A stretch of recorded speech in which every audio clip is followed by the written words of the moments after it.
Hello and namaste. My name is Inge Patsch and welcome to the Social Business series. Today, the people behind social business. While in most of my other videos I was focusing on the organization, today I would like to focus on the founder, which are behind the organization rather than the organization itself. So I would like to discuss the person who is behind, like in this picture, Birshanath Yogi, a person who really inspired me. He's like a social entrepreneur from a really rural area of Nepal. And he is very decent in his appearance, but he's a lot of energy and a lot of heart. So to look at it from a bit more scientific perspective, let's look at what different academicians tell us. And there is one paper by Zahra et al., which is differentiating between three types of social entrepreneurs, which I would like to share with you today. So they say the first type of social entrepreneur which we find is the so-called social bricoleur. So the social bricoleur can also be referred to Hayek's idea of what an entrepreneur is doing. The basic idea is saying that the social bricoleurs have this critical role, and they have this private and local knowledge or this contextual information about what is missing in their environment. So what is it exactly in their area, in their locality, in their city, in their town? What do they need and what do people like, and what is the communication looking like? So this knowledge is very tacit actually. So it's not that you can really like list this down, but it's more the intuition telling them. They know what people's needs are, they know what needs to be done. And yeah, so therefore the conclusion is that the social bricoleurs are able, the idea of Hayek is saying only these local people are able to really discover opportunities and are able to really act upon the local level, because someone who is not from this background doesn't have this knowledge. So this goes very well hand in hand with the idea of Levi-Strauss bricolage. So that you work with whatever you have at hand, so you don't look into big investment or big technologies, but you say whatever is locally and here available, that's what you basically work with. So social bricoleurs are normally very small in scale and limited in their scope where they work, but mostly very effective in their local context. In terms of research and publicity and books about them, they're often not so much recognized because, as we said, they work on a very local level, so it's very hard to actually find them and figure out about them rather than other types. One example for such a local bricoleur would be Silke, who was opening this Naturwerke in Hollersbach in Austria. It's like a very small local shop which is selling mainly local herbal items like herbal salt and some small creams and medicines for some small ailments, for all kind of big and small problems, and most of it is locally produced by a group of herbal medicine practitioners.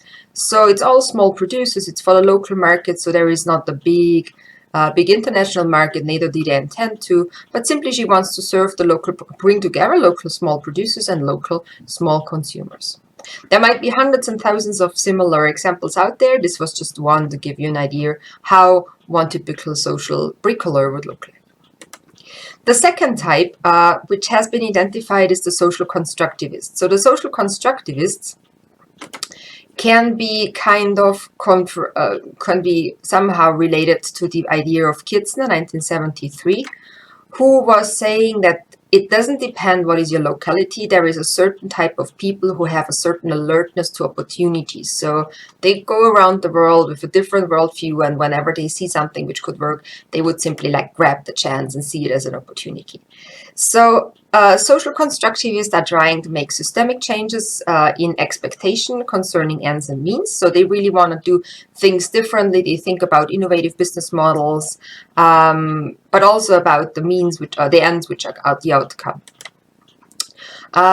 So it's like the idea that they see that there has been a need which is still now unmet by for-profit organizations, so profit-oriented businesses, NGOs and government, and then they act upon this. And in doing so, they develop formalized and systematized solutions which can be scaled also. So very important for the social constructivist is always to say, okay, how can I like make a kind of small prototype and later on I can scale it and then we can bring it to other areas, to other districts, to other countries, to other social groups, etc., etc. So this is a very important aspect of a social constructivist. So some kind of, we could also say that it's like a bit learning the business acumen, like business acumen in the sense of you have an organization with established processes and documented processes and standards. So you take this business acumen as a general thing and you bring it from the developed, so-called developed world into the developing world, and you show people how to do things more efficiently. Could be the standard of the idea behind the social constructivist. So one very good example for such a person is Jacqueline Novogratz, who was the founder of Acumen Fund. Acumen Fund, and you can see on the website, has been supporting social entrepreneurs all over the planet, like from India to South America to Africa. And they are basically all the time looking for scalable ideas. So they look for something which works on a small level, and then they really help the business to grow and to spread the word and to improve the capacity of the leading team to say, okay, how can you make it even more impactful and so on. And they have been supporting projects which were starting from a mobile service to check out if medicine has been fake, to an ambulance service in India, which is able to serve even small rural areas. So besides like supporting these entrepreneurs, they also would have online trainings, online teaching. So they really try to bring about change and to share this whole knowledge, this whole idea of let's be more efficient, let's apply proper marketing, etc., to businesses, and let's empower people to be able to bring about this change in their locality. The last type can be compared to Schumpeter's idea of what entrepreneurs are doing in business, but in the social sphere. So they would call them, or Zahra et al. Call them the social engineers. So the social engineers identify systemic problem within the social system. So they say, okay, something is like fishy here, something doesn't really work. There is a discrepancy between social reality and what I think what would be good for society, and they see that this is a systemic pattern behind it. And then they often are moving as the prime movers, saying, let's bring about innovation, let's bring about change. But they do this in a creative destruction way of the existing system. So they really question, how does the system currently work? And they would do things very differently and say, okay, I want to do something new, something which is very different than what you have been doing before.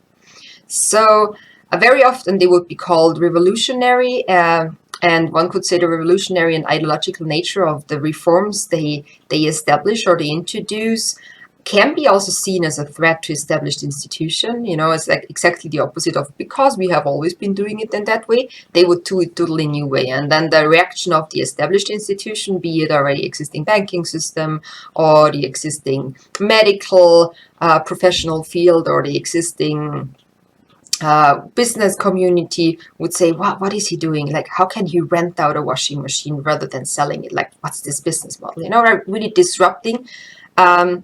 So sometimes it would be even considered subversive or illegitimate, like you cannot really do it that way. So that would be typical reaction on a social engineer.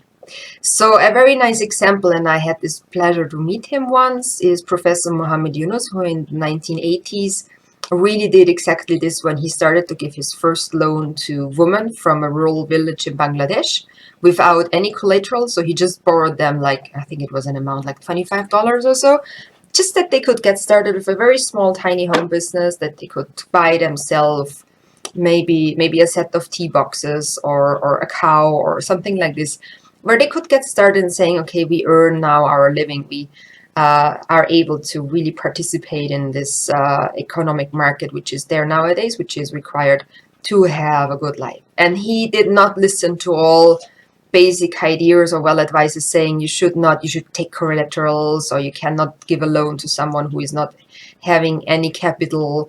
He did not also not join hands with the national banks at this time, but he always kept the Grameen Bank absolutely independent, saying it is owned by the woman. Until nowadays, I think over 90% are actually owned by women. So it's really an independent banking institution, which in comparison to many normal banks has like, I think, 150% coverage. So for 100% savings, 150% coverage of money are there. This is like more than the opposite of most normal banks. So he has been doing banking. He has really redefined how banking does look like, and can therefore be called a social engineer. As with all typologies, of course, they are simplifications of the reality. So see them as a proximity and saying, okay, which type of category you're really looking to the. But of course, there will be cases which are in between these typologies where you cannot clearly say, is it now a social engineer? Is it still a social bricoleur? Like how big is big? How disruptive is disruptive? But it can be still a very helpful tool, I would say, to understand how, when one talks about social business and social entrepreneurs, one can have very different type of persons in mind. And if you're a social entrepreneur yourself, I think it can helpful to know which type you are, so that you know, okay, on which type of probably challenges you might face in your life.